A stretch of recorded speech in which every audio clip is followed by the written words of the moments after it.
Today we're going to show you how to use FastCap's FlipBolt jig and how to route out the pattern so you can install your FlipBolts in your countertops to pull two sections together. It's very easy. Let's get started.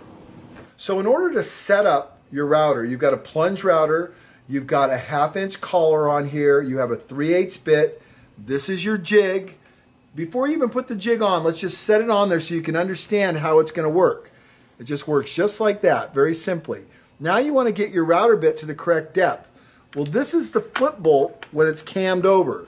You want to make the FlipBolt so that when the handle is cammed over, that it's about flush with the top or a little bit below or a little bit beyond center. So we've got it pretty close there. That should work. Now let's install the jig. Okay, so we have two different FlipBolts. We have a 3.5 inch FlipBolt, and then we have the extra long one right here, about 4.5. So if you notice your jig, you've got a template for the 3.5 right there, and you have a template for the 4.5 right there. So whatever FlipBolt you're using, make sure you choose the correct template cutout. Now that you've got that, here's your seam. This is the board that we want to put together. Make sure your seam is together nicely like that, and you can clamp the board down. Take your template, stick it on there, make sure it's centered on the seam right there. The next step is to screw it down.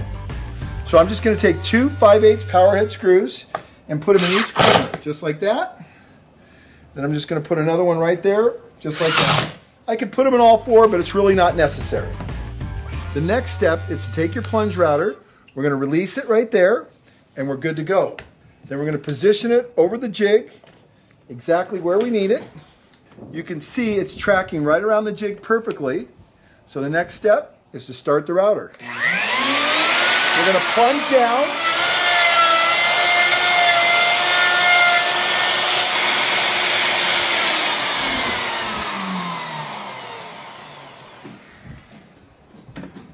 Okay, so you see we've got it all routed out here. Now all I have to do is, just before we even take the jig off, let's just go in there and check and see that it looks like it's doing what we want it to do. We put it in there, tighten it up by hand, just to get it snug. Then I like to cam it over a couple times. You can see this joint starting to pull together as I put a little more tension on there. There we go.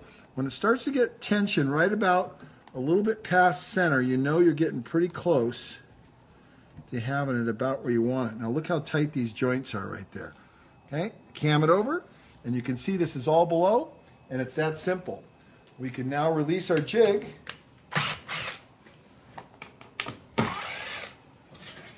And there you go. One's cut in, and it's that simple. Then we'll just go over and do the next one.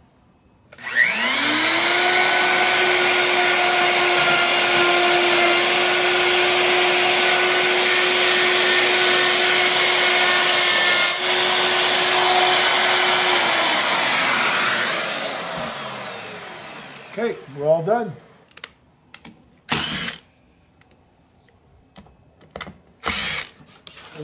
You notice how the FlipBolt is sitting below center. You want that because you want the tightest part of the joint to be on the top surface, because this is the bottom surface. So we cam that over. I'm going to tighten it up a little more and cam it over. There you go. Now we'll flip it and we'll look at the other side. So most people like to put a little bit of glue on the edge.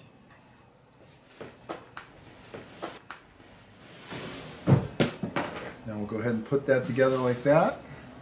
Okay, so we put our FlipBolts back in. We got the glue in there. We got a nice snug joint. Make sure it's sitting right in the bottom of the trough. Cam it over. We're going to tighten up this one a little bit more, because we want that joint to be pulled together really, really well. Cam that over. Then you see how strong that is. Lifting that up, no problem. That thing is held together really, really nice. So you can tap it with a hammer just to make sure that everything's completely flush. Let that glue dry, and you've got a rock solid joint. So people ask, why a 3.5 and why a 4.5? Well, the reason why is because the 3.5 gives you a shoulder that's about that length right there, about a 1-inch shoulder. But the 4.5 gives you about an 1.5 inch shoulder, and that just gives you a little more meat right here. So when you're pulling the countertop together, this can't break off as easy. Most of the time, this is more than adequate. But on some materials that are not higher quality, you might want to use the 4.5, which gives you a little more meat when you're pulling things together. The FlipBolt from FastCap comes in 2 different sizes, 3.5, 4.5. This thing is awesome. You're going to love it.